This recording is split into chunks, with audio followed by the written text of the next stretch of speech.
Hello! So today I'm going to continue on with my blogging series. If you missed my first video on how to start a blog, make sure you watch it.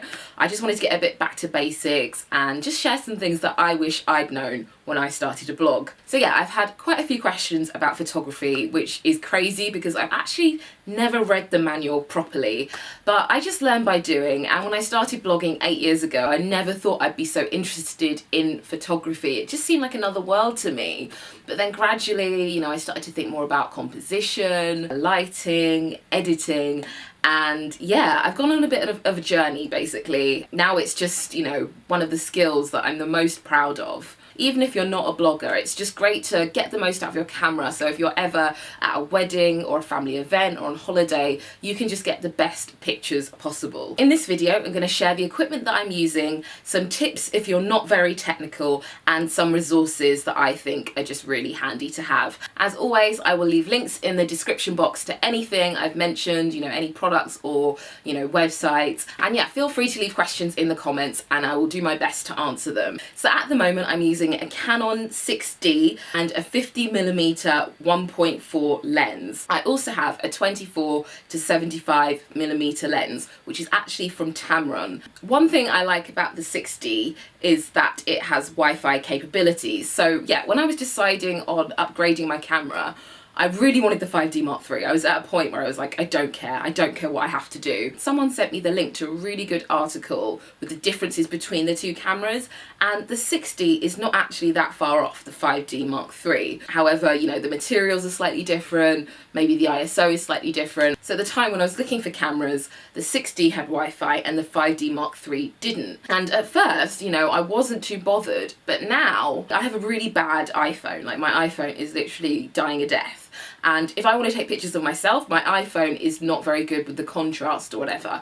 But with my 6D, I can take pictures, I'm getting the right kind of glow on my face, and I just send them to my phone via Wi-Fi, and it's just so quick. If I'm out and about, it's just really handy to have. The picture quality is a lot better, and I'm not saying that entry-level cameras are rubbish. Like, it's great to start off with them because I think, a full frame 5D Mark III would be quite overwhelming, but there is definitely a marked difference between, the entry level and then the 6D. So the best thing about the 6D is that it's a full frame camera, so you actually get the full extent of the lens.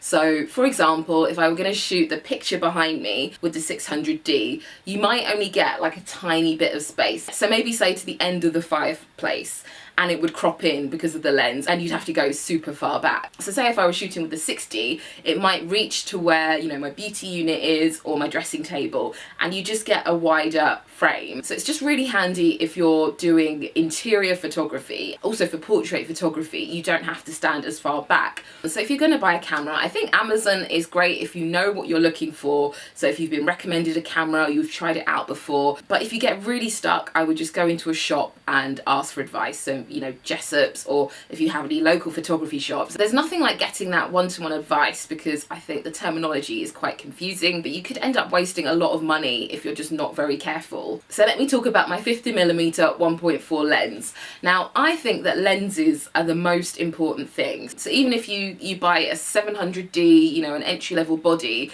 if you buy a decent lens, it's gonna make so much more difference than just using the kit lens. And I would go as far to say, like, don't buy the kit lens. You can actually buy the camera body on its own. It will be a little bit cheaper, and then buy the 50mm 1.8 lens. So that is the entry-level lens that most people will buy. And I now have a 1.4 just so I have that aperture a little bit lower and I get that super blur. But the 1.8 is still a really good lens, and it's also handy in low light settings. I think the 50mm lens is around like 80 to 100 pounds perhaps. You can probably get one secondhand on eBay, and I just think it's a great addition to your starter kit.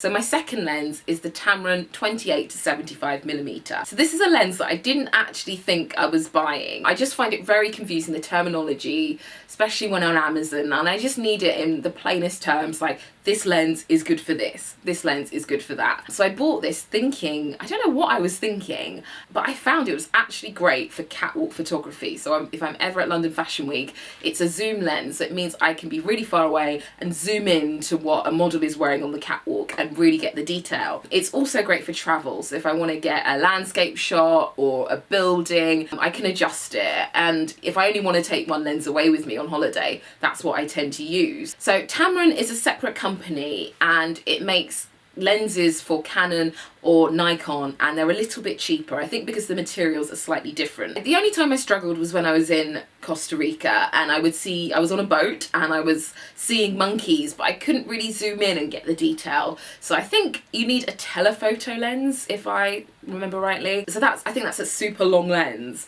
and it really zooms in, but then it's only good for that. So I think this is a great versatile lens to have if you're traveling or just doing like general blog stuff. It can do a bit of everything. So let's talk about the Olympus pen. So I know a lot of bloggers use this. It's like the blogger camera. It's great because it's small.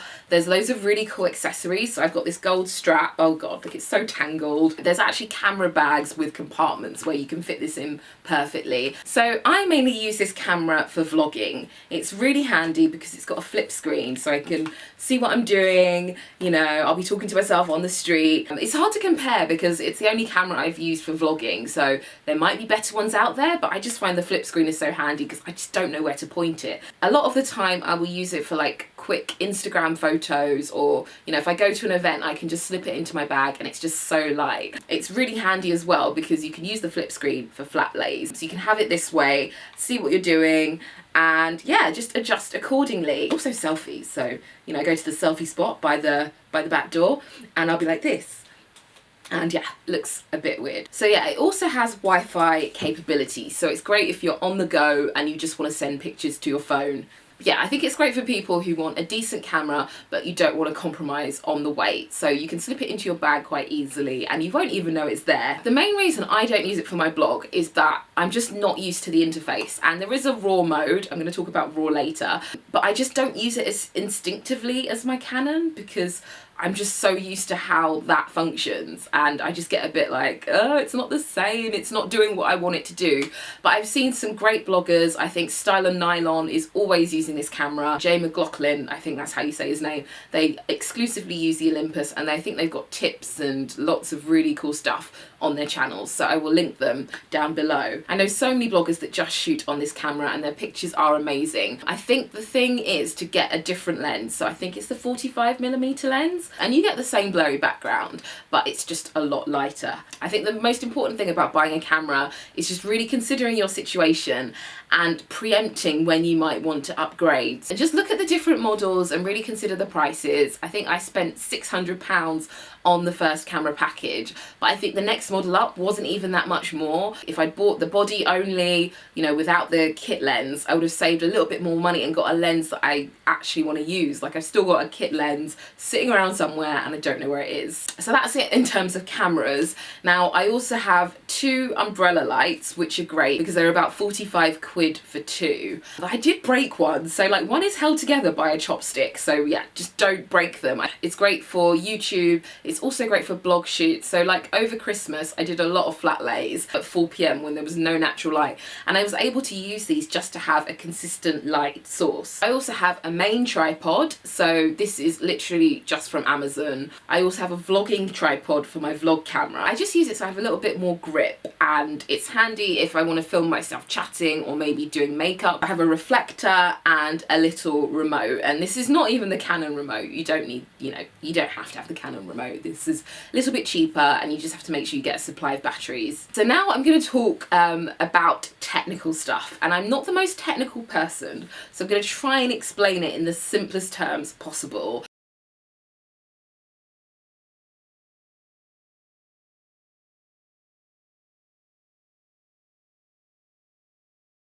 And I tend to use a lot of trial and error when I'm shooting. So if I'm outside, I'll take a picture, I'll look at the viewfinder and think I need to turn this up, I'll turn that down, take another picture, turn this up, turn that down, take another picture.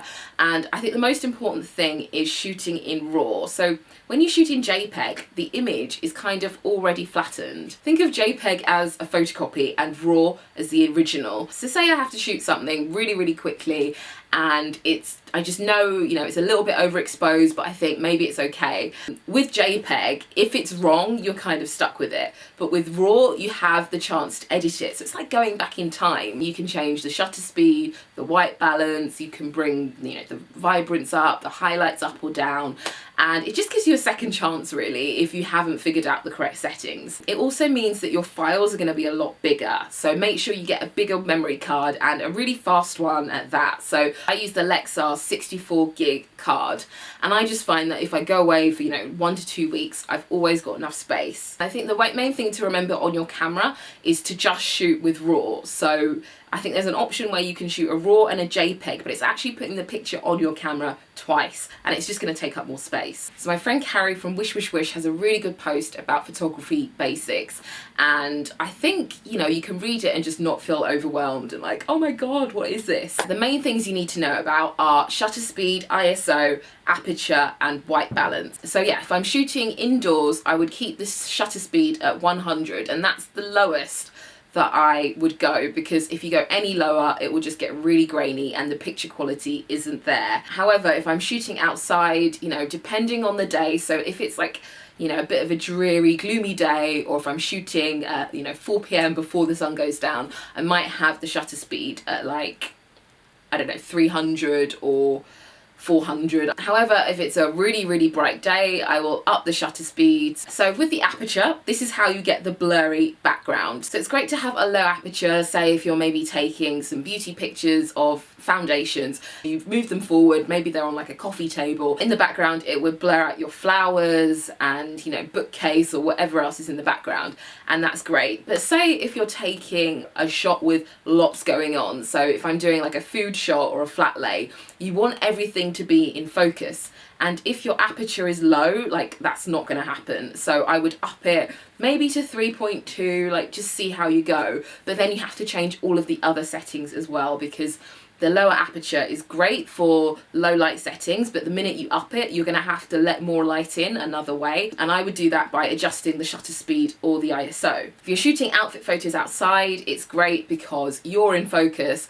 and then everything else is out of focus. And so if you're in a really manky area, you know, you can just be really creative with your angles and just blur that all out. ISO is your savior when things are just really dark. So if I'm shooting indoors, you know, I don't have that much light left, I will just up the ISO and it just brightens things up nicely. The thing is, I find that when you tend to go too high or too low, it can affect the picture quality and it can be quite grainy. So yeah, if I'm shooting outside on a sunny day, my ISO might be 200 or 400, whereas if I'm indoors, my ISO might be 1250. I think it's best to just learn by doing, and you'll start to get it instinctively. So when it comes to white balance, like, I don't often change this because I find it can warm your photos up or really cool them down.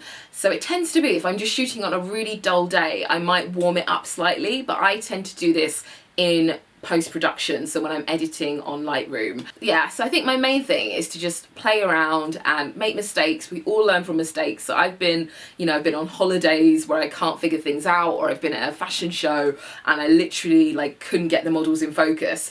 But I learn by doing. I don't really learn from manuals. I learn from watching other people, seeing what they do, and just tweaking as I go along. So yeah, I think the best thing about photography is to just get stuck in, you know, use what you've got. If you can't get the DSLR, just use what you've got, get used to composition, and you will improve. So I hope this has been useful. I'm actually going to be doing a second video on my like outfit shooting process, so make sure you're subscribed and you will see that first.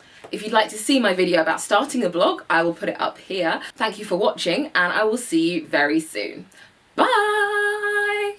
So when it comes to all of these different fitness activities, it's best to just sign up to newsletters, you know, create a new email address if you have to, with all your vouchers and your discounts. Like, I won't judge you.